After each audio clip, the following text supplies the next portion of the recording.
I'm fitting a puzzle piece that a lot of people haven't had in their life, of someone that is safe to go to and open up to about these vulnerable parts of their life, without feeling shamed or judged or any of those things. And then also have the right education, insight, and program to help them move through and make the actual change. Hey, all right. On this episode, we are going to talk about how to market and attract, sell, and then retain affluent clientele, high-end, high net worth individuals. This doesn't mean that any of our services are not for everyone, but there's a lot of therapists that'll reach out and they know that I'm in New York City, and they will ask me questions about how, like, what we charge and why, and how to get in front of those types of people. And regardless of what city or what metro they're in, it seems to be a topic. Even though it would be great, if we could wave a magic wand, it would be great to live in a world where anyone could afford any, service or product or, whatever. If everyone had resources, we're going to get into all that. These are some of the tactics, anonymous stories from me, and also some text messages from some buddies and colleagues that also have therapy practices. And their insight, I'm going to give them a couple shout outs, but their insights and their experiences on how to market and attract high-end clientele. So these are clientele that are either business owners, they're maybe multimillionaires or billionaires, they're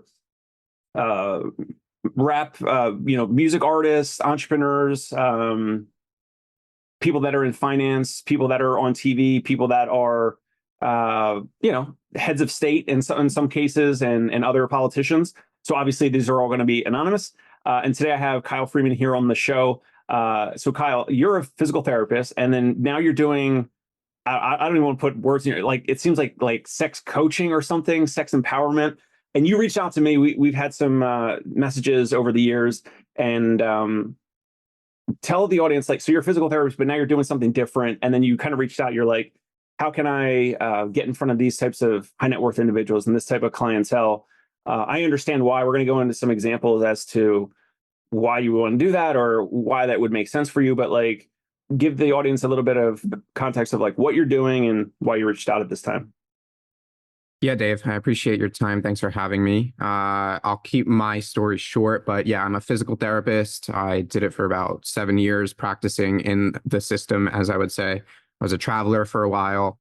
And then I just hit that point where I knew there was entrepreneurial spirit. I was building social media, my face on social media, wanting to build side hustles, making money in other ways.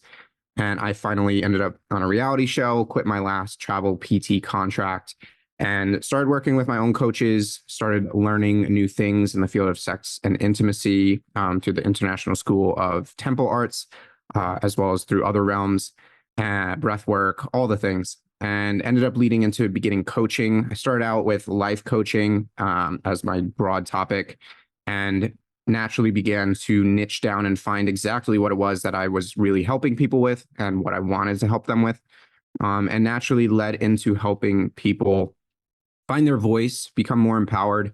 And that includes in and out of the bedroom, because sexuality is the most vulnerable part of people's lives. And so those who struggle with confidence outside of the bedroom typically struggle inside. And so I help in a multitude of realms. But right now, yeah, I identify as a sex and empowerment coach. And that's just generally helping people find their voice, find confidence, overcome shame and trauma from the past, and be able to live an empowered life based on their terms and not other people's opinions. And so right now, I mostly work online. I'm nomadic at the time. So I mostly see clients online. I'm doing paid ads and figuring out how to get the right clientele in the door and make them understand that what I have for them is proven with previous clients that can help them live the life that they do want to. Got it. Awesome.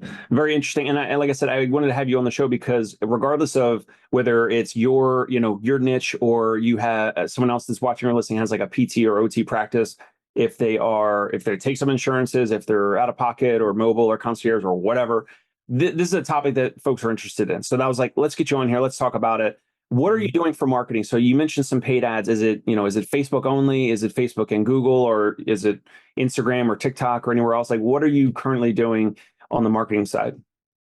Yeah, so the main paid marketing is through Instagram ads. That's where I mainly run them. And my funnel is to drive them. I do follower ads, I do retargeting ads off of that. I also have tried cold DM ads, which I'm working through at the moment, but really trying to just get them into a conversation in my DMs. I have free resources that they can start using, such as a free worksheet, and that gets the conversation going, as well as free YouTube trainings that tells a bit about my story, what I've done, how I help people, and how I could help them too. So just kind of funneling them in that way. I also just started a new funnel that's into a free course that's 90 minutes. So funneling them into there and getting them through that so they build and nurture the relationship with seeing me on camera until the point that they understand that I'm the solution.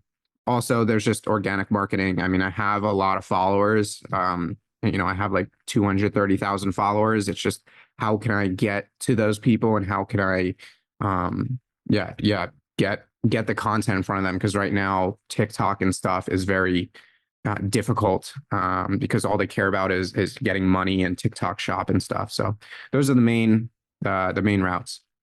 Got it. And you're like an OG on TikTok. I think you were like probably the first person on TikTok that I maybe in my network or that I had known. In the PT realm, I think I really was. I started. I initially ran like a TikTok course for healthcare professionals because I was the first one to like hit a couple 100,000. But yeah, nowadays it's a pain in my ass, to be honest. So have you tried, or I don't know if you, so with my practice, like we do a ton of Google ads and Facebook ads. Like I've tried a couple different like folks, agencies, whatever. And I know that there are successes with Facebook ads in New York City for physical therapy or for concierge home visits, but we just haven't been able to crack the code. But one thing that definitely works for us is Google ads. Like, is that something that you've ever done or tested, or you haven't gotten to that point? I have not done Google ads. I've been just starting through with social media, with mainly with Instagram. I just have to add because it plays a factor. I believe that I am nomadic, so I'm constantly moving. So if I was in, let's say, Scottsdale, Arizona, well, I can do locally targeted ads for people in the area if I wanted to.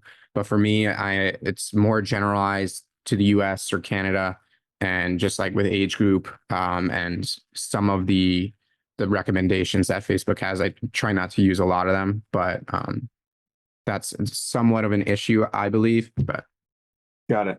And so the reason why I ask is, like I said, because we use a ton of Google ads, and but at the same time, I don't know if your ideal client is on Google searching for this. So like, have you interviewed or asked your current or previous clients like how they found you? It sounds like it's mostly through social media. Do you ever like interview them in terms of like, why did you eventually reach out? Like, when did you first, mhm. follow me? And like, they probably had to watch 5 or 10 videos, or maybe it was, 5 or 10 weeks worth of content, and then they reached out. Or like, have you asked them like kind of like their journey of kind of connecting with you and then eventually reaching out and then working with you? Yeah, and it's mostly the same story. Just about everyone's from social media. Some I actually did have clients who came as a result of the TV show I was on. They followed me on social media, and then they followed my content. And yeah, it took a little bit of time. Most of them weren't like immediately just going to buy with me. They needed to see my content, listen to what I was saying, and it resonated. They felt I could help them, and then they eventually signed up. And then now I'm getting some more directly from ads. Got it. Got it. And then just for context, I think you mentioned the pre-interview, but like so you do like packages, and I think you mentioned like 3 months or something. So like, what's like the current offering of like dollar amount, and like what do they get, and what's the timeline of? Mhm. Sure. So right now, my current offer is it's 2,800, or if they pay up front, 3 grand if they finance it. And they get 3 months of one-to-one coaching, which includes 6 one-to-one calls, direct 24/7 text messaging with me if they need support. I have a free online community. There's about 15 plus hours of online trainings that they go through. We do weekly group calls once a week. And then after the 3 months, they have access to the community, to the trainings, to the group trainings, even. So they almost get lifetime coaching. But if they want to continue more one-to-one contact, they just pay monthly after that. So they would pay monthly after the first 3 months. Yeah. Got it. Got it. And so that as of now, that's 500 a month, and they just get an extra call per month and the 24/7 texting support on top of everything else. Got it.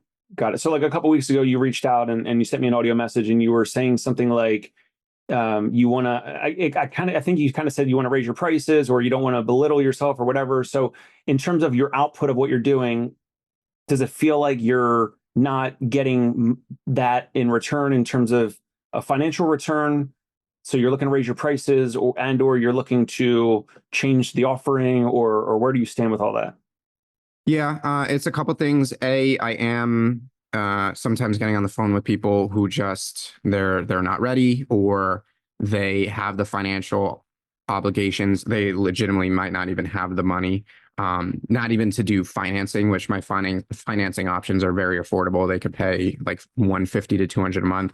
And so that's me just taking care of that on the back end before they even sign up for a call, to screen them out so I don't waste my time.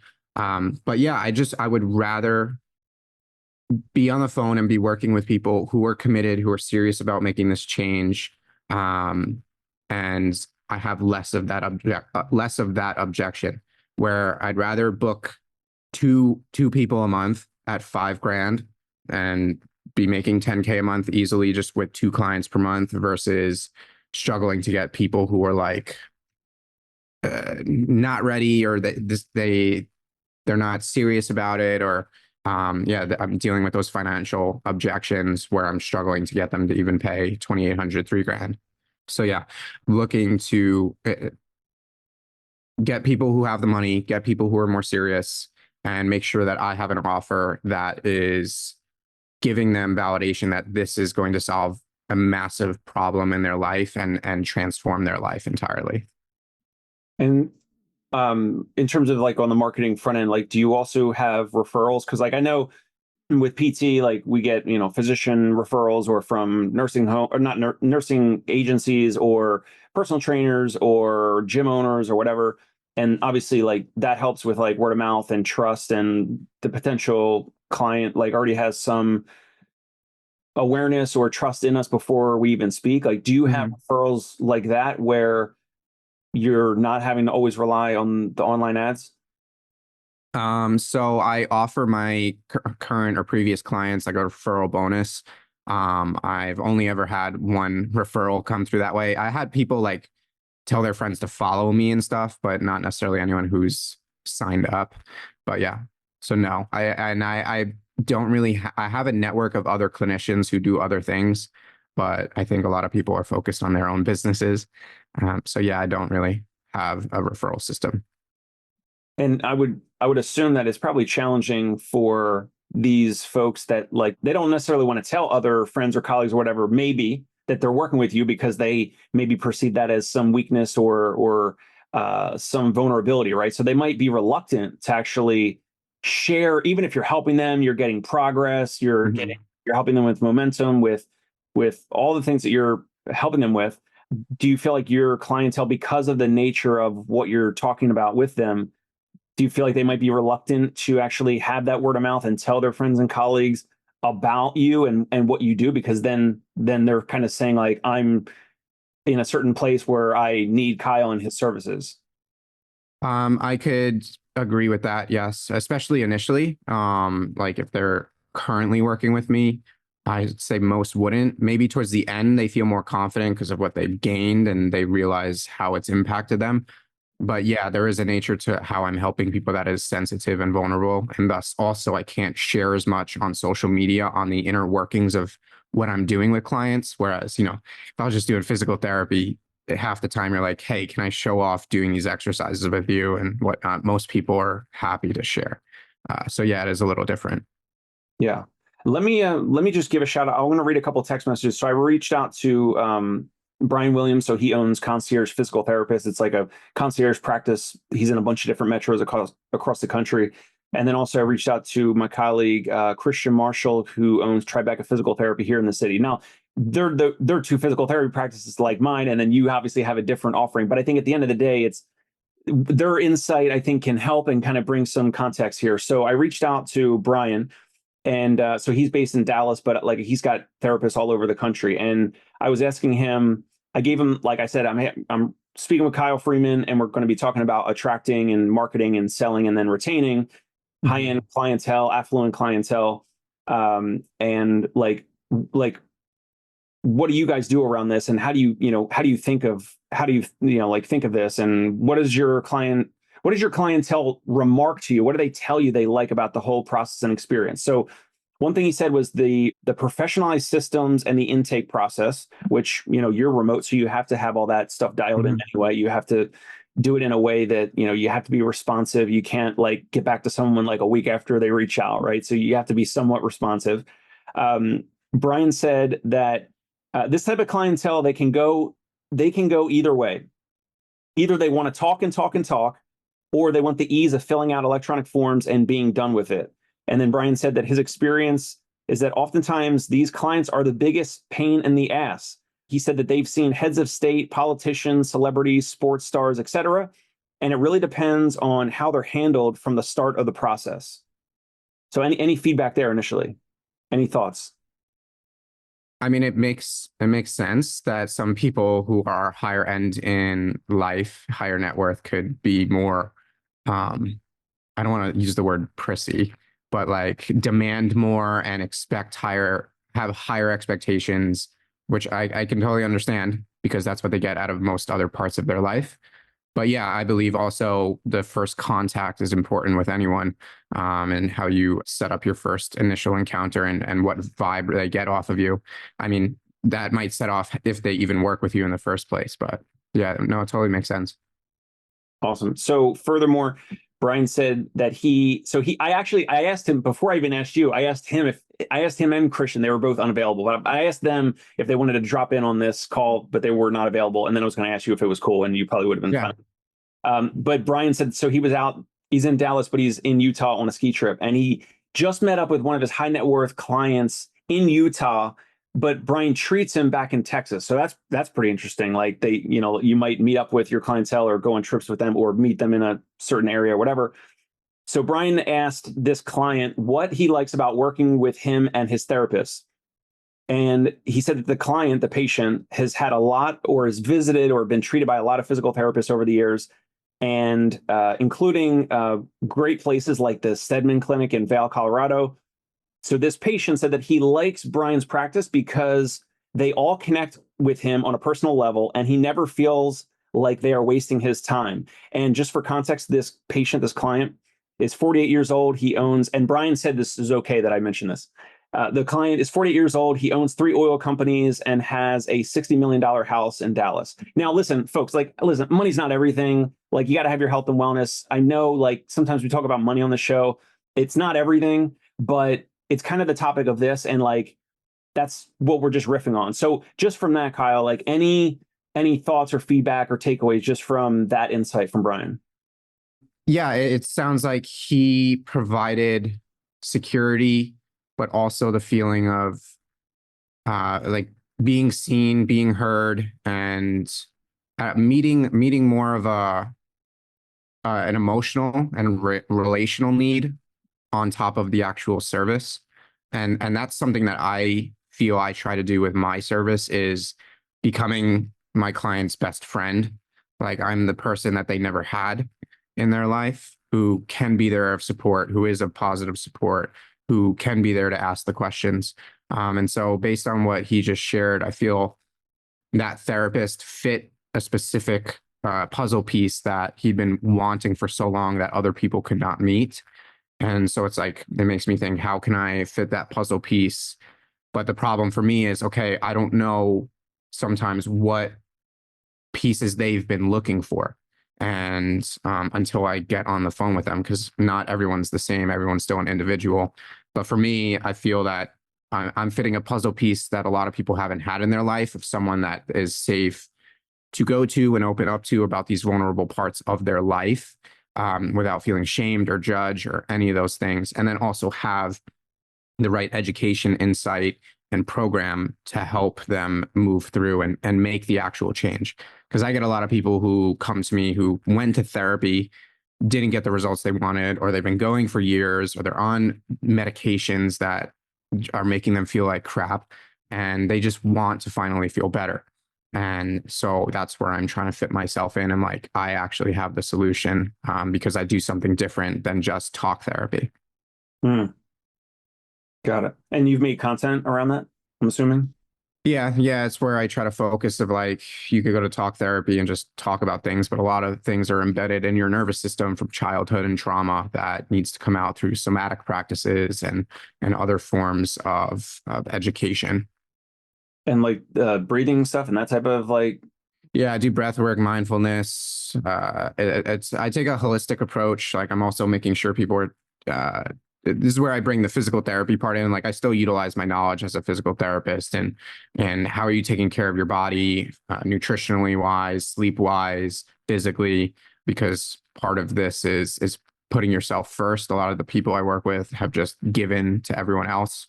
So I'm helping people put themselves first and prioritize their health because they haven't, and it's suffered as a result. Got it.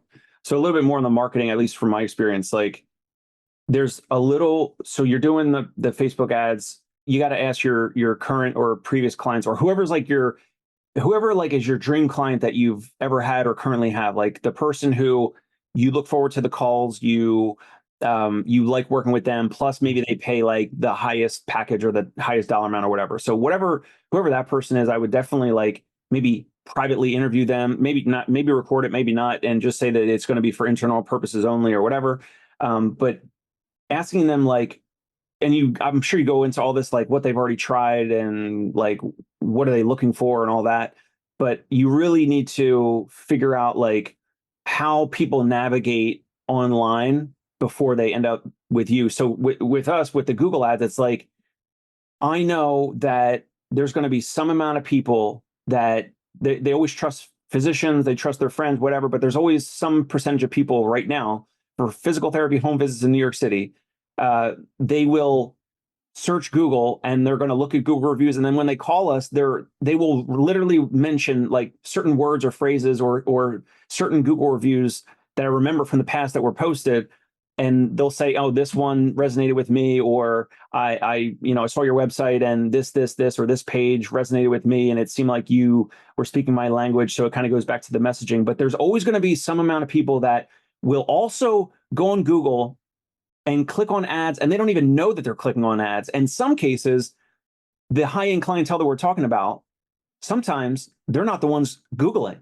Sometimes it's their assistant, and their assistants will click on Google ads, and they're calling 2, 3, 5, 6 places, whatever. And then the speed of us getting back to them, sometimes calling or texting almost immediately, but definitely the same day, the speed of that response facilitates a concierge experience or an experience that's higher level. And when you start to get some of those data points tied together, then when you get on the phone, they're not pre-sold, but like they're understanding that like this place, so our practice, or in your case, like your company and your business, is of a certain caliber because speed helps with the pre-conversion, or it helps with credibility because it's not like you're getting back to them several days later, but the speed of getting a response and then matching it with like the tonality and the professional confidence on the phone, it ties it all together, and it leads us down the road to make it easier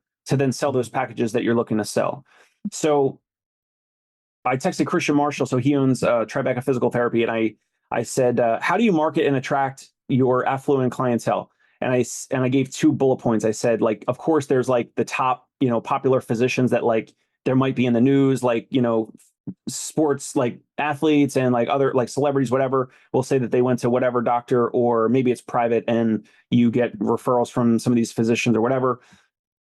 And the relationships there, the introductions, the word of mouth, whether it's from physicians or from people that are affiliated with the show that you were on, like whatever it might be, those are vital, right? So that's my approach of like the paid ads for Google. For you, it's paid Facebook ads.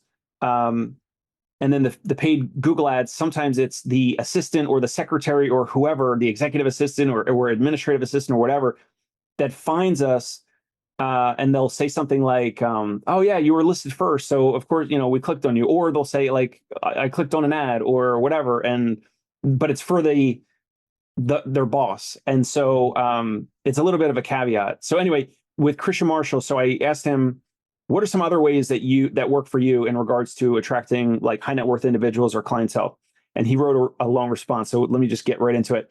So he said an orthopedic physician at NYU Langone once told him that the key lies in strategic positioning and commitment to excellence. Ensuring your physical therapy clinic is conveniently located in an affluent neighborhood is crucial. Now, in your case, you're remote, so like there's pros and cons to that. So as for the technical part, he said that they tried to elevate their marketing materials with top-notch quality, incorporating impeccable copywriting, which is the words on your website and the words on your Facebook ads and all that. High-end creative design, which you would want to outsource or do yourself, emphasizing value over price. And on Tribeca Physical Therapy's website, he says that they focus on showcasing our clinic as the optimal choice, highlighting convenience, exclusivity, competitive clinicians, which I don't know what that means. Competitive, like your own clinicians are competitive, or you're competitive in the marketplace. I don't know what that means. And cutting edge facilities with the latest technology. And then he said, this is important. Setting clear expectations is essential to attract those who value premium experiences.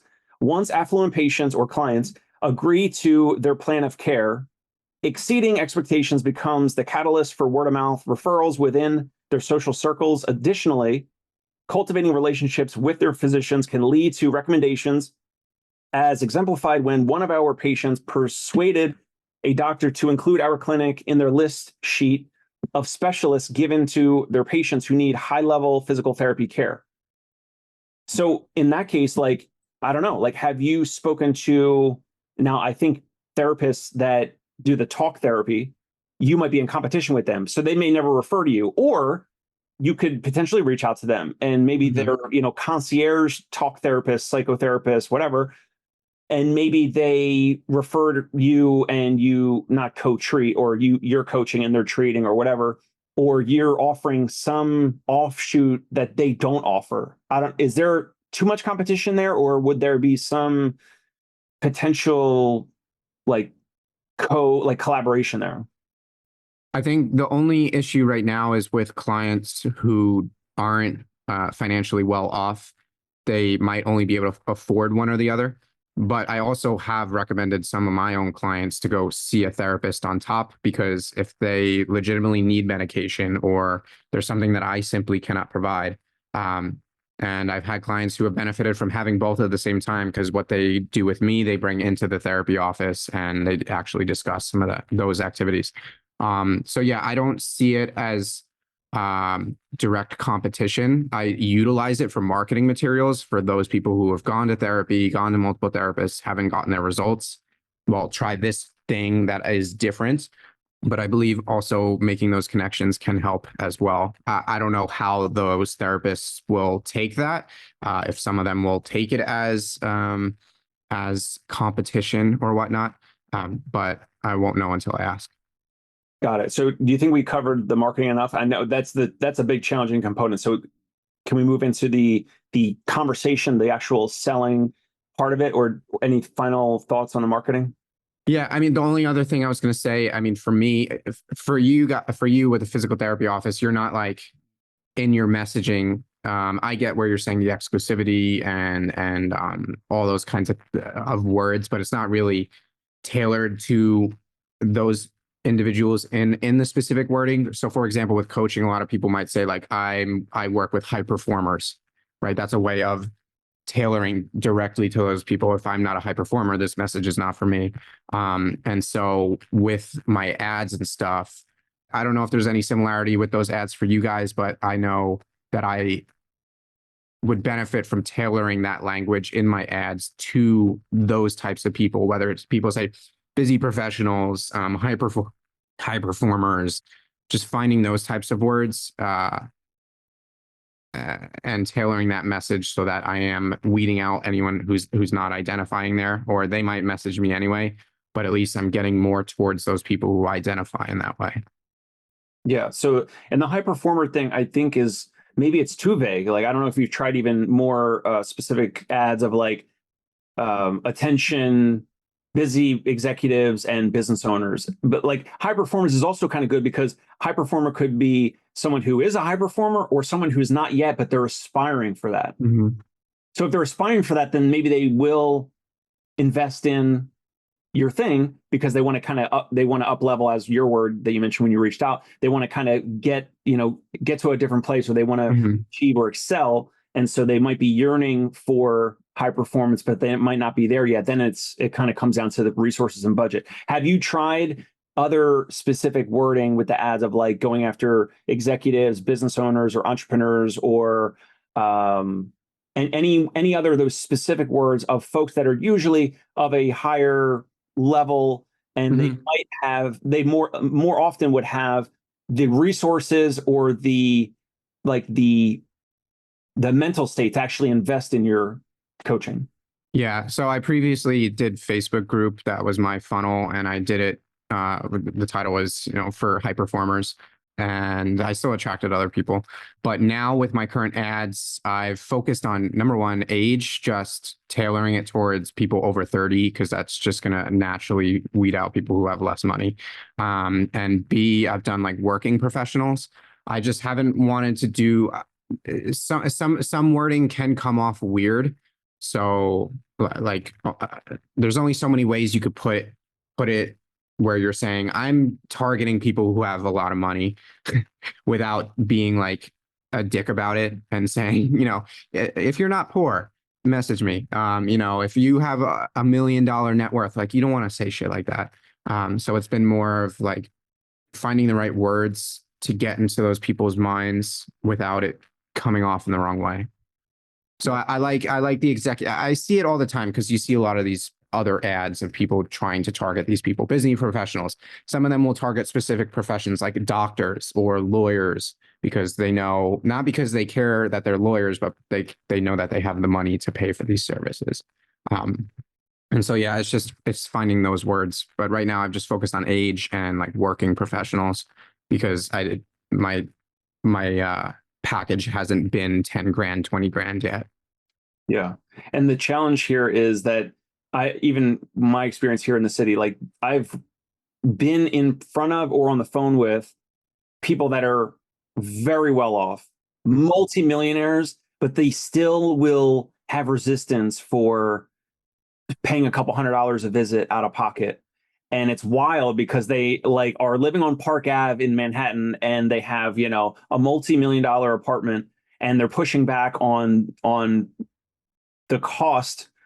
Either I didn't do a good enough job of demonstrating the value, or keeping the conversation around like their goals and where they want to go and what they really care about. I probably didn't dig up enough of those emotional triggers, and or they are not my right fit. They're not my ideal client. They have the money, but they don't want to part with it. They don't want to invest in it, and so aesthetically looking at some of these folks, like you would be like, oh yeah, like they're high net worth individuals, they're wealthy, they're the affluent, but there's some of them that still will not want to pay out of pocket for my type of services, your type of services, whatever.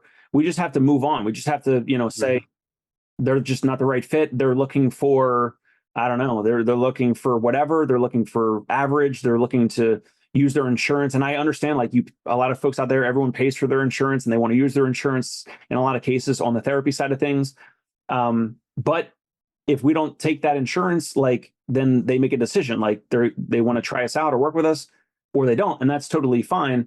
And that goes back to the marketing where you can be confident enough to like let them take that exit ramp, take that off ramp from the conversation. They leave your world because there should be, many new candidates or potential clients in the pipeline, as opposed to being or looking desperate that you need to kind of convert each of these folks, even if they're not the right fit. Right. Yeah. And at the end of the day, I want to work with people who I enjoy working with, not just because they got money, because that just ends up leading to more problems for me. Yeah. Real quick, let me share this. So Sure. this is from Nick Huber, Sweaty Startup on Instagram and Twitter. You and I were talking about this in the pre-interview. So this is like a tweet that I don't know, they repurposed for Instagram or whatever. So if you're watching on YouTube, you'll be able to see it, but I'll read it out loud. So it's just a graphic and it says $100, $100 customer. And they might say things like, can you come early? I have a little extra I need to do as well. Can you stay longer? Uh, this didn't work out as well as I expected, and I need to talk about the bill. Your pay, your cost, the charges. Can you call me right away, please? And $10,000 customer will say things like, send invoice, thanks. Mhm. So have you experienced some of this? I like to say I have one client who is like the $100 customer right now, who is, I've had the people on the needier side. And then, yeah, I have people who just do the work and they reach out when they have something that they need, but otherwise they're not a problem because they do what they need to do. Yeah. So I've experienced that, and I'd rather, most people want to deal with the latter.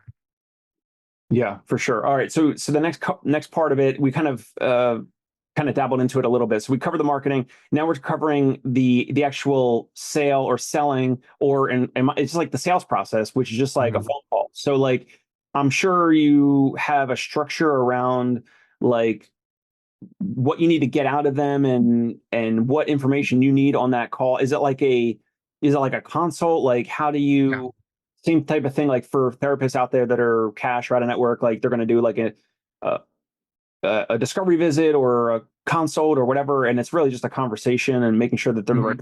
So like, what are you currently doing for that, and how's that structured? Yeah. So a lot of the sales call is meant to just be a yes or is like getting them in a place where they're a yes or no at that point already, based on having put a lot of information in front of them prior to the call so that they're already basically sold. And then on the call, we're just hopefully discussing the minutia of what it looks like to work together. So really it's all the back end work of sending them the free trainings and getting them to go through my content so that they are already getting on the call knowing that they're going to do it. Because I don't want to feel like I have to sell someone on the phone. I really don't want to. I want it to be like, you're here on the call. Are you ready to do this or no? And then what financing package do you want? And I'm working a little bit more towards that. And that's why I created like a free course for them to go through. So I'm increasing my screen time in front of them and how I'm teaching them and building that relationship so that by the time they get on the call, those who do and have gone through all that information, they're ready and I don't have to fight tooth or nail. But right now it's not fully there yet. So my consults typically can last anywhere between 30 to 60 minutes, where I am getting to know them more, their story, leading them down to what hasn't worked for them and lighting up their problems so I can bring in my solution.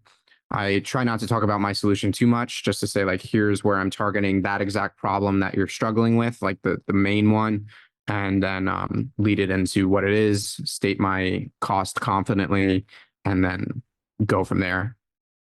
Yeah, one thing around this topic that's helped me is Alex Hormozzi's example of selling Maui, but not selling the plane flight and the travel, right? So, if I'm going to go from New York City to, Hawaii, I want to think about like the beach and the temperature and like how do I need to dress and sandals and sunscreen and all that type of stuff.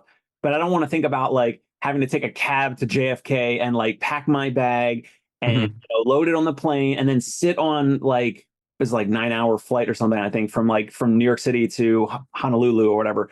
I don't want to think about that, right? So like that's one thing that's helped me on these introductory calls with our patients and clients over the years is like talking to them and discussing like what they're looking for and the outcome. Like if we were to help you with this, like what type of impact would that have on you? And like, then what are you looking to do? And if we got to that point, what would you be able to do? And then how would it feel?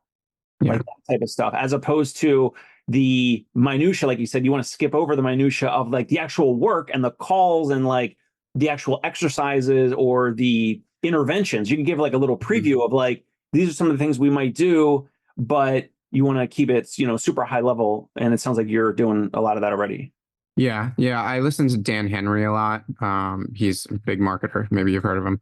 Yep. And yeah, he really just focuses on like just antagonize the problem and how not solving this, what it's led to, what it can continue to lead to, and just get them into that really like deep state of pain.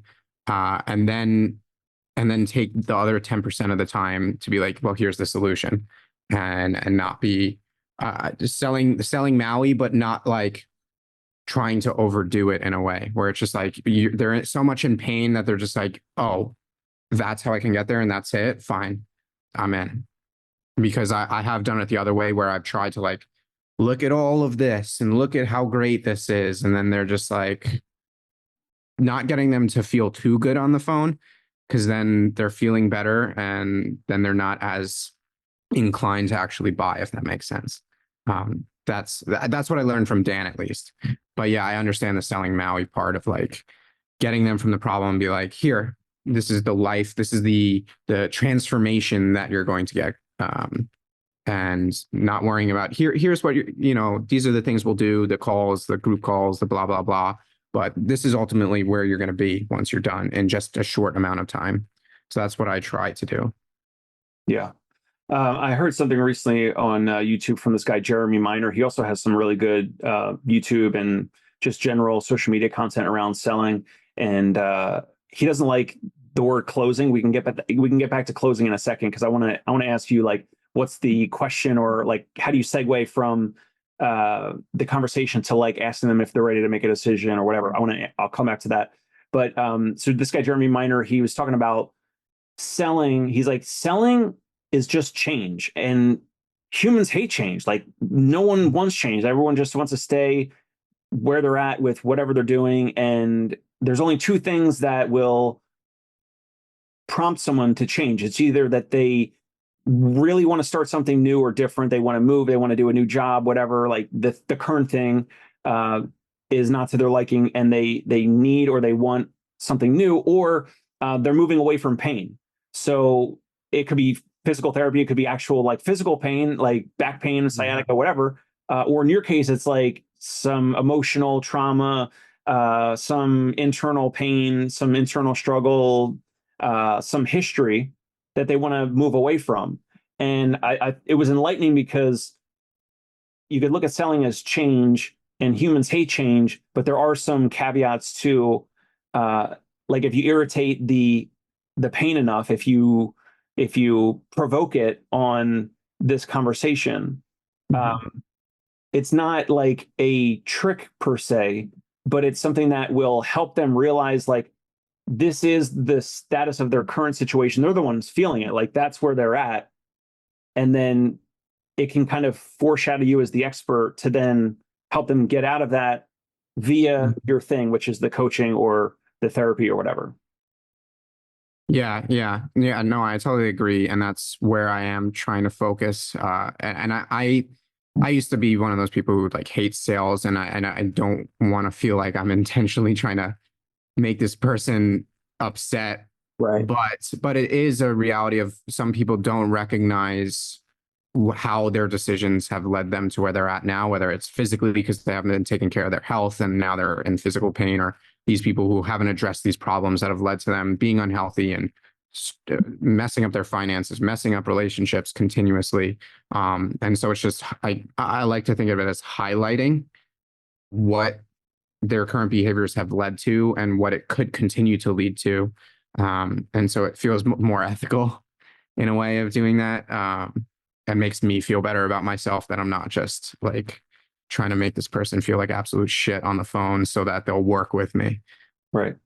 What's your, follow, like what's the closing question or the pre-close? Like you agitate their situation nicely, professionally, verbally for most of the call. Then you talk about your program for, like you said, maybe 10 minutes or whatever.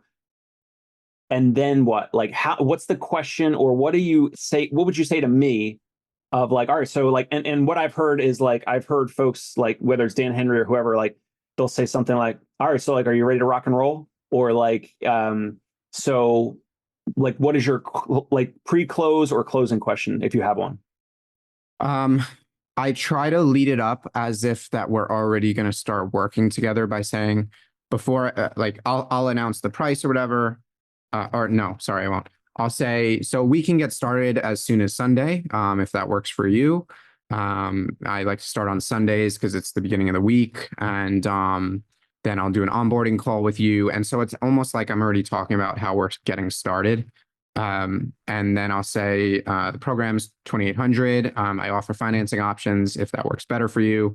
Um, and then I think I normally say, um, I think I need to work on this. I think I normally say, so how does that feel to you? Which is probably not a good, now that I'm thinking about it, is not great. Because that's where I've been getting a rejection often is the call seems to be going great with most of these people, and then I'm getting to close, and um, I'm really trying to get them to close on the call right then and there because I know if it takes 1 or 2 days, sometimes I'm already losing them. And so yeah, I think I have to change up that last statement or question. How do you say to me the cost and the financing? Like, do you just Confidently. I know to say it confidently. Like I don't hesitate with it. I say after I've said like, so we can get started as soon as Sunday, or we could do the following Sunday, whatever works better for your timeline. The cost of the program for the 3 months and the lifetime access to the program is 2,800. If that sounds like a lot, I offer financing options, and we can look at those over on the phone now. Because most people, when I say it, most of these people I'm talking to can't pay up front. and that kind of goes back to finding clientele that has more resources. Yeah. Yeah, I mean, I've had a couple people who have bought it up front, but the offering the finance option has worked for many people, and it makes them feel better about getting started. But yeah, I wish I could just be like, it's 2,800. And then I could wait and just wait for them to say, oh, that's a lot of money, I can't do that. And then I go, oh, that's okay. I offer financing options, which are very affordable. We can take a look at them on the phone right now. I can show you in just 2 minutes. And then usually they're okay with that. And then they'll find an option that works for them. But like just last night, I had someone who legitimately I think is in. She just like she doesn't even have a credit card because she's dealt with debt and isn't allowed to have a credit card right now. And so she has to wait till she gets paid, and she gets paid biweekly. So I'm like, okay, now I have to wait at least 10 days for her to get paid. And that's a window of like her slipping away. I don't know. I sent her my free course to hopefully get her started and get her in my atmosphere, my environment more. So I'm going to be just keeping tabs with her. But yeah, I deal with that often. What if I were you and you're me, if I say to you, so the investment the investment in this coaching is 2,800 if you want, or you're able to pay up front, or you could finance it for $3,000 at whatever dollar amount per month. Which one works better for you, Kyle?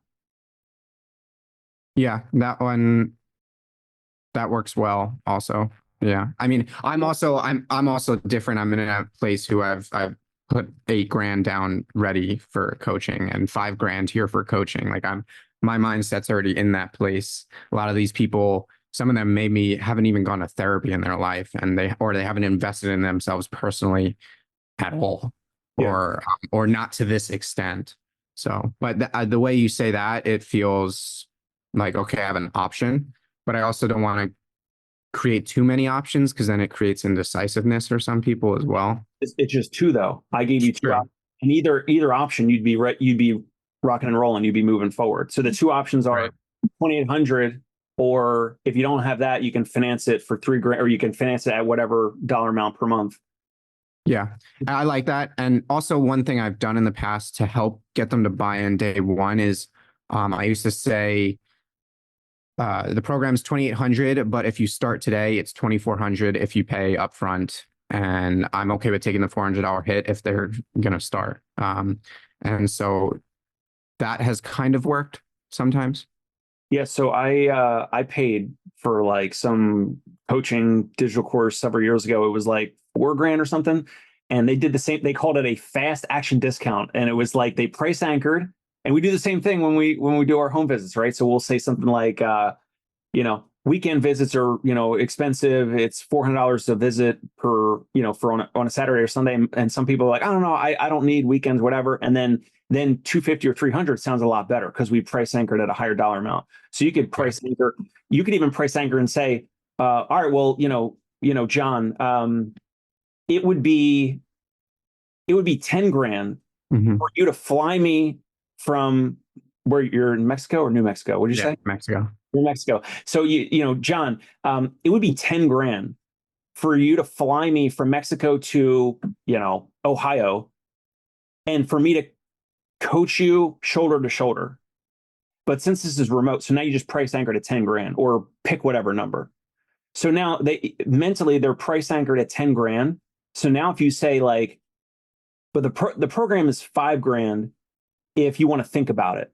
Like some people get on these calls, John, and they're like, I need to think about it because they're unsure and like they're not sure if this is the right fit. And I don't want to be salesy. I don't want to pressure you or anything like that.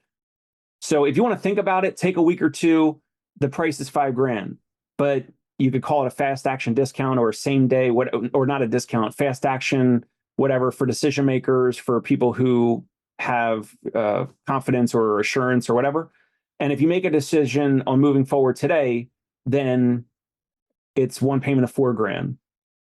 So do you think you want to move forward now, or do you think you want to think about it? So Yeah. there's different with the dollar amounts. Now they price anchored. No one's going to necessarily want to right now with this type of clientele base. They're not going to fly you out and do a shoulder to shoulder. You probably don't even want to do it to them with them, shoulder to shoulder. But you've price anchored at 10 grand. So now 4 or 5 grand or 3 grand or whatever sounds like a deal to me. So it sounds like a deal to a lot of people once you price anchor higher. Yeah. And then also creating that time scarcity of like, I'm going to lose out on money if I don't finally make a decision. And I also try to utilize that of like, this is a problem that a lot of these clients have, is they struggle to make these decisions for themselves. And so I try to play it as like, you're finally, if you decide on this, it means it's your actual first step and doing things for yourself for the first time. And so I try to do that. But yeah, I think I might include that more often again, and I'll just create my anchor at like 3,500 or 4 grand. So it makes like a significant difference. Well, depending on if I keep the rates the same. Yeah. And my favorite part is the retaining, right? And so here's an example. I have this very wealthy family, multimillionaire, if not a billionaire family here in New York City. And this woman that I'm working with, she's 72 years old. She's wonderful. She's great. And listen, I respect everyone. I go into these buildings. I'm saying hello to all the doormen. I'm trying to get to know their names, like the janitors, the superintendent, whoever. I treat everyone with respect as much as possible. And if some of my clientele are sometimes snarky or a little unprofessional or whatever, the retaining part is that you and I, the professionals in the dynamic, even for us where we're going to their private residence, I tell my therapist, we're the prize. And their whole life, they've been the prize. And it could be a little bit of a headbutt or a little bit of a dynamic. Now, in your case, you're going to lay out a program and you kind of walk them through the program over 3 months, and then it's monthly after that or whatever. So everything is kind of like outlined and all of that. But I'm going to treat everyone like very nicely and very respectfully. And if someone's like a sweet older woman, like I'm going to be like treating her like it's like my grandmother. But if someone is a little snarky, then I will, like, sometimes these folks will have like a status game. Like their whole life, they felt like maybe they have higher status than others, right? So even if I'm coming into their residence, I will do some I'll do little comments or little things where, so this woman, I'll say to her, and I know she's had other physical therapists that have come to her in the past, right? And she was given examples of, oh, I had this therapist and I got rid of him because his hands were sweaty. I got rid of this other therapist because he smelled or something. Maybe one day he forgot deodorant. I don't know, whatever, right? And I said to her, I kind of interjected and I go, well, you know, I've fired some, clients around this area before, and you know, you might be my next. You never know. Like, so now I'm saying to her, I might discharge or fire the client, Hmm. and she gave me this look like no one's ever said that to her, right? So it's sometimes a little bit of gamesmanship. It's like someone hearing something that they've never really heard from a healthcare provider or something, but like we're having a good professional relationship. I have no reason to discharge her or to quote unquote fire a client or a patient and no longer work with them or whatever.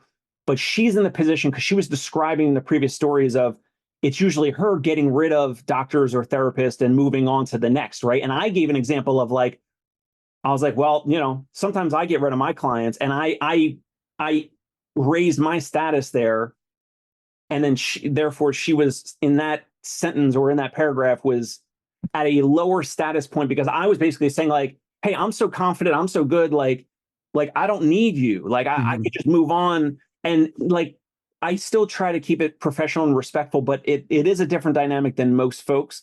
But the response that how she looked back at me, she was definitely surprised, and no one or a very short list of folks have ever spoken to someone like that ever in their life. Yeah, no, it makes sense. I love how you said it. It shows that you don't need her. And, And yeah. and that's the challenge for because you reached out of like how can you get more high net worth clients? Hmm. Have to you have to act like you don't need them, even though you want to work with them and you do need them, or you want clients right now, but you have to kind of act like you don't need them and that you are not there, begging, Hmm. even though you want to work with them. So it's a little like I said, a little bit of gamesmanship. Yeah, it's like a power dynamic. Yeah. Now another real quick another example. I treated this billionaire in the city. Went into his boardroom. His assistant walked me from the lobby to the boardroom, and his office was next to the boardroom or whatever. And it was an upper extremity injury or whatever, so he had a suit on, and he comes into the boardroom. It's a long oval boardroom, and he's the CEO, so usually he would be sitting at the end of like the end of the table. I sat there on purpose. He comes in, he sits at the first seat near the door, and we're going through the subjective. And I told you about two books, right? I told you about Never Split the Difference by Chris Voss, and then also Pitch Anything by Oren Klaff. In Hmm. that book, Pitch Anything, there's a story where this guy was like meeting an investor, and he took an apple off the investor's desk and he bit into the apple. And he's there to try to get money and pitch the investor. But in that power dynamic, he took a bite of the investor's apple, he took it off of the table and either cut a slice or he bit into it. And he was like, where I come from, we share. I think he was like a story like we kind of share. We share resources, and this is my piece of the pie, and it's not just all about you, whatever. So it's like that power struggle, that power dynamic. So when this CEO billionaire comes in, they fog the glass out. So it's only he and I. So we were in like a glass boardroom, but they press a button and it fogs out. It was baller. He comes in, he sits down, we go through the subjective, we're talking, whatever. Then we get to the objective about, so now I need to actually assess his upper extremity. And he was a little too far away. So I needed him to get closer. So either I'm going to get closer to him or he's got to get closer to me. I could easily scoop my chair over, which is what most physical therapists would do. Instead, I reach down, I grab the leg of the chair, and I pull him over towards me. So I pull him over like he's a kid, like a baby. And the guy was, he's like in his 70s at the time. And again, the boardroom's fogged out. Only he and I are there. He's the only one that saw it. Obviously, I would not do this in front of, his employees or whatever. But in that instance, I had just read Oren Klaff's book, and I forget what he calls it, but one of these like almost like an act of defiance or something in this Hmm. power struggle.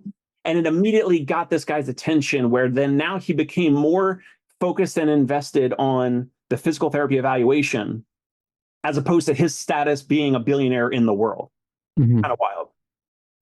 No, I love that. I love that. And it's also, I feel someone like that is always having to run everything and in control of everything. And now this person can finally give up control for a moment and put it in the hands of another professional. That is a common theme I see amongst a lot of busy professionals, leaders, executives who they're in control all day of everything, their family, their job, their everything. And a lot of these individuals, for what I do with sex, actually, that's an area of life that they give up their control, but also just having a space where they can open up and they can finally give themselves up to a professional who can provide advice. And so I do love that. Yeah, that's really great. And so now you catch their attention, and they immediately have trust, and you have gained their trust, credibility, a little bit of social proof maybe, but now you got their attention, and now you can actually deliver the service. So the therapy, the physical therapy, the coaching, whatever, and now they're going to be more likely to absorb it, be an active participant, get a great outcome and great result, and then word of mouth. So it's like, it kind of sets the tone for the whole dynamic of working with them. Yeah, there was a level of confidence with you making that move and just being like, yeah, I don't care what your status is. I know what I'm doing here, and let's do this thing. So yeah, I love that, man. Yeah. We're a little bit late on time. I got to run. What's a good place for the audience to reach out to you if they want to connect, whether it's so TikTok, Facebook, whatever? What's good? Yeah. It's at Dr. Kyle Dean across all social media, Instagram, TikTok, YouTube, all those things. It's the best place to reach me. Yeah, if you have questions or anything. But thanks for having me, Dave. I appreciate you. It's been an interesting talk, and I'll be having to dive into those books very soon. Awesome. Sounds good. Thanks, Kyle. Hey, it's Dave Kittle. Are you a healthcare business owner or physical therapy practice owner who is looking to figure out your succession plan or exit strategy? We might be able to help. And in fact, we may be interested in acquiring your practice. If you're interested, you can reach out to me.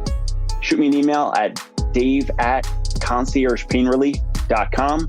That's DAVE at CONCIERGE painrelief.com, or you can call me at any time, 646-781-8884.